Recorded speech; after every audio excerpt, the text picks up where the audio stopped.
I'm a traveling spirit, I've seen many shores, from the West Pacific to the island of Kenya.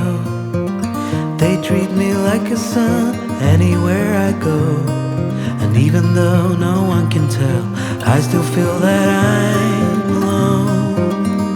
I'm alone, I'm alone, I'm alone.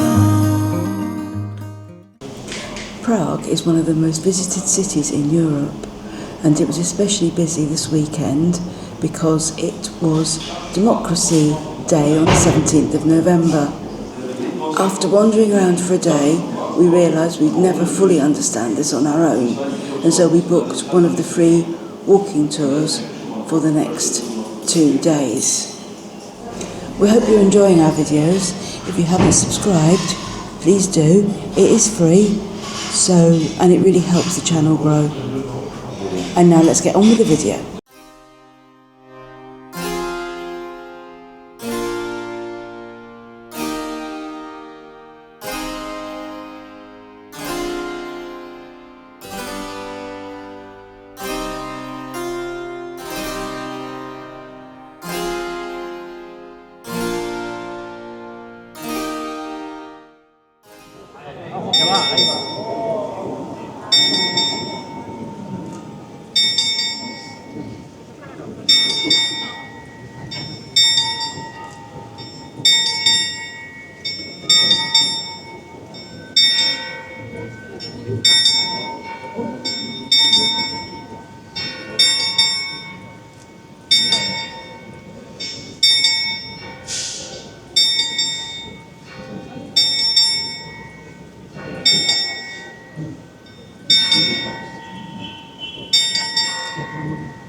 So we've just wandered into the church, which is the Basilica of St James the Greater. It's a massive 3-aisled basilica with a long high chancel, third longest church building in Prague. Founded in 1232, rebuilt in the Baroque style in the 18th century.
we appear to be standing in a queue to go and look at a pile of books, which is a bit different from looking at a pile of rocks. It's a book tower, not a pile of books. An organised pile of books. Sounds like my to read pile. And this is in the Czech National Library. And this is the queue. She was out there alone on the highway. She had a broken wing, she's trying to hide. And I was much too old to act on a feeling. Then again, I ain't never had someone.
We are standing in Prague in Wenceslas Square. It's November the 17th. On November the 17th, Czechia commemorates two historically significant events. November the 17th, 1939, the Czech universities were closed by the Nazi occupiers and patriotic students were executed. It is also a celebration of the struggle for freedom and democracy. And as a result, Prague today is incredibly busy. There's a huge concert this afternoon starting at 4:30 here in the square. Many of the national museums are free, and we won't be going to any of the national museums because The queues were round the block.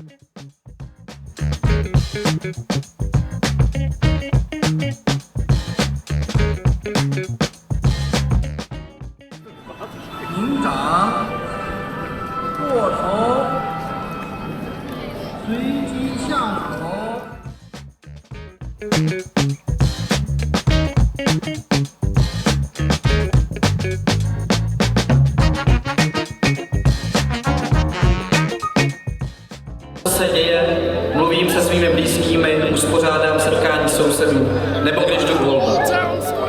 V jednu chvíli těch chvilek tolik, že začnou proměňovat okolí a mít na ně... The cellars that, you know, a lot of restaurants have an underground or a downstairs used to be the ground floor and then became the underground.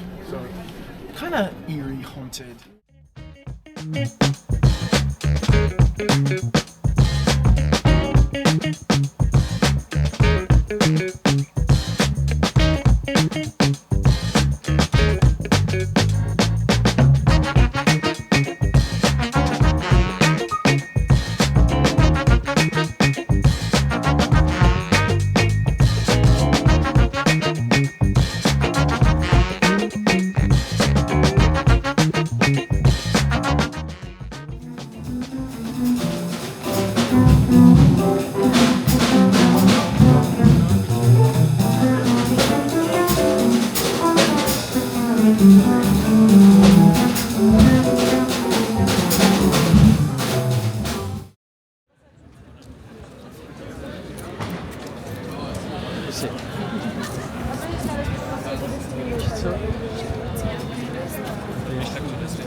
The area that we are in here was the Jewish ghetto.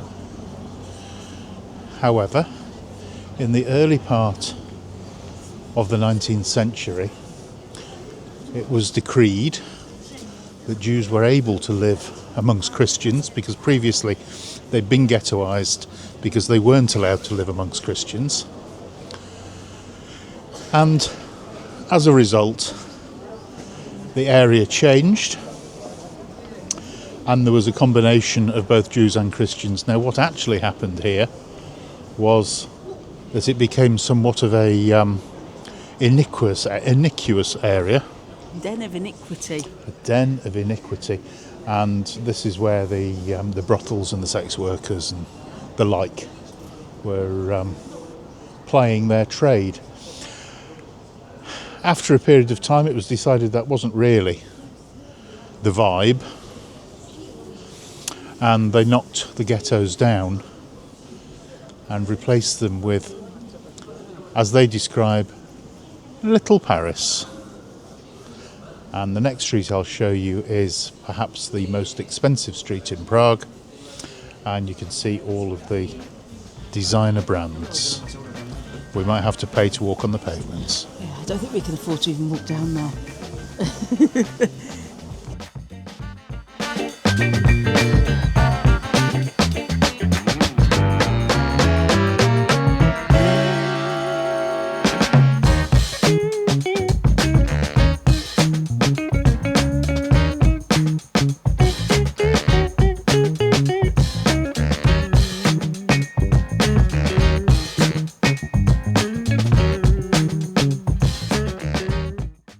The building in front of us was the Jewish primary school, 1920 to 1942. It later became the Jewish Museum, and most of the personnel and the children didn't survive the war period. Not only should you remember to look up, but you should also look down. Not only in the Jewish ghetto area, but all over the city, because, as I said, they were permitted to live together after a period of time. But what you will find are little brass plaques. So this one remembers Max Eckstein, who was deported in 1941. He went to the concentration camp at Duloj, and Zavrazden means he was murdered. So this memory has been created by a man in Berlin, and then it seemed to become a thing, and quite a number of European cities now supply him with information of people who lived, and he produces brass plaques for them. And there is actually a gentleman in Prague who voluntarily comes out and cleans the plaques, and I think that's a really wonderful thing. There are at least 3 functioning synagogues within Prague. The old new synagogue, which was the first, is one of the oldest remaining buildings that still operates as a practicing synagogue to this day.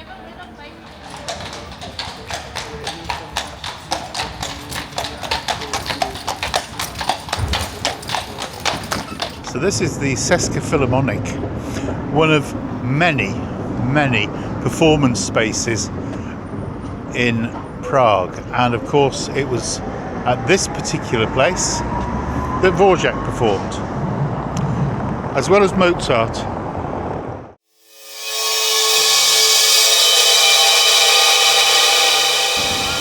Whilst we wait for our next walking tour of the castle, I just wanted to talk to you about toilets, because it's always about the toilets.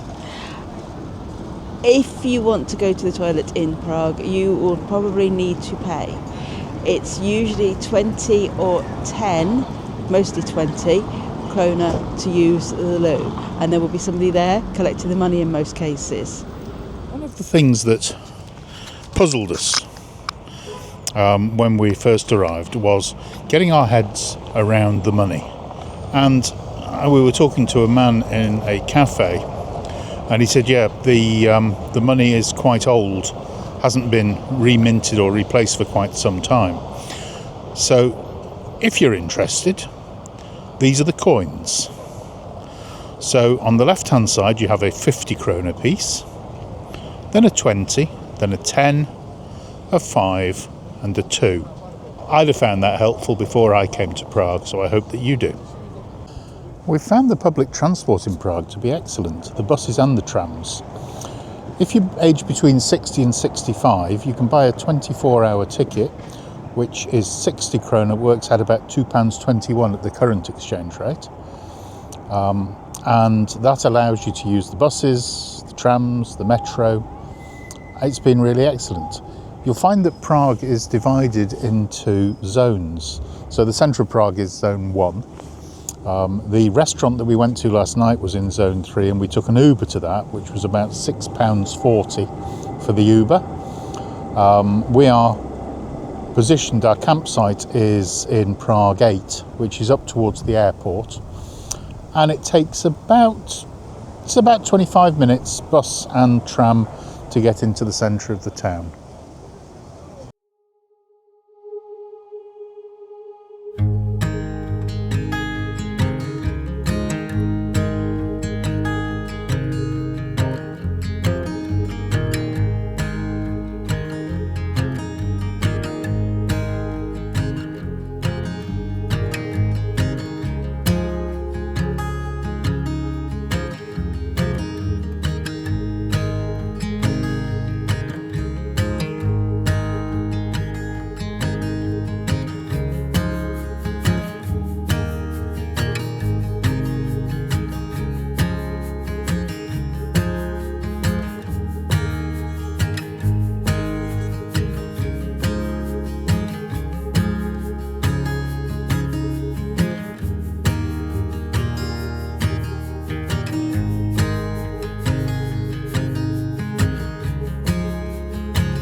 Pivo, prosím. Oh, that's weird. Yes, you can say anything. It works with other things as well. There's a really strange echo. Well, That is extraordinary. Oh, you hear it already? Pivo Prosi. Oh, that is the strangest thing. Yes, yeah, it's so weird.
Hang on a second.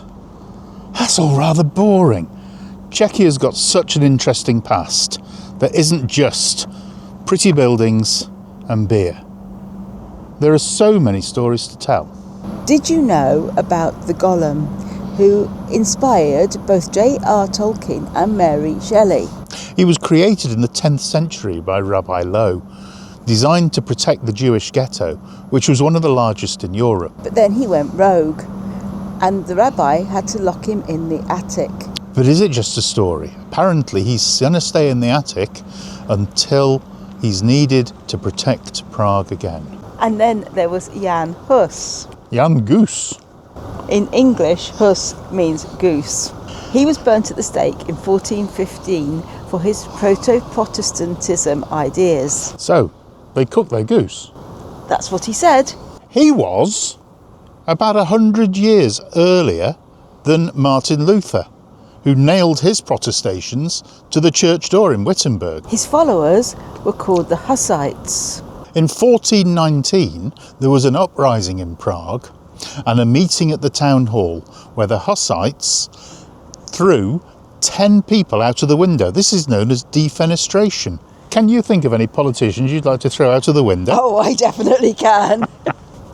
Residents of Prague became quite keen on defenestrating politicians, and in fact there were 3 events in total. Between 1415 and 1618.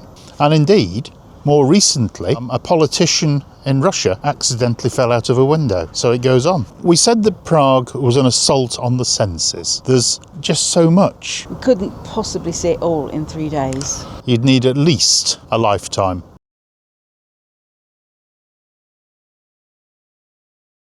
It looks like there's a meeting of the Panda Council. We have to hope they've not got any ideas from Prague.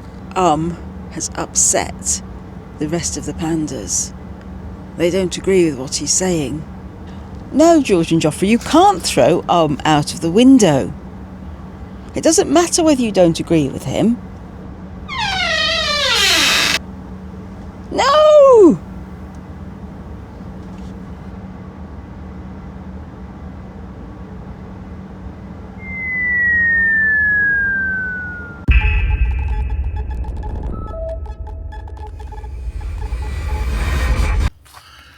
We had an excellent time in Prague, but it was exhausting. So much walking.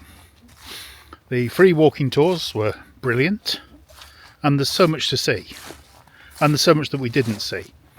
But now we need some time to decompress. Our next place of visit is Kutná, but that's not for today. Tonight, and maybe tomorrow night, we'll have to see. We are at an out-of-the-way park up near a place called Ratnor. So we're nestled here in the trees. Hopefully we won't be in anybody's way. It is listed on both Park for Night and Search for Sites. And it is so peaceful. If you look very, very closely, you will see some ice on the lake. So where we were last night in Prague, it got down to about -2. 1 degree in the van before I put the heater on was about 5 o'clock this morning. It clearly got colder here. The weather forecast is suggested to be about -4 tonight. So we'll see. But yeah, time to decompress.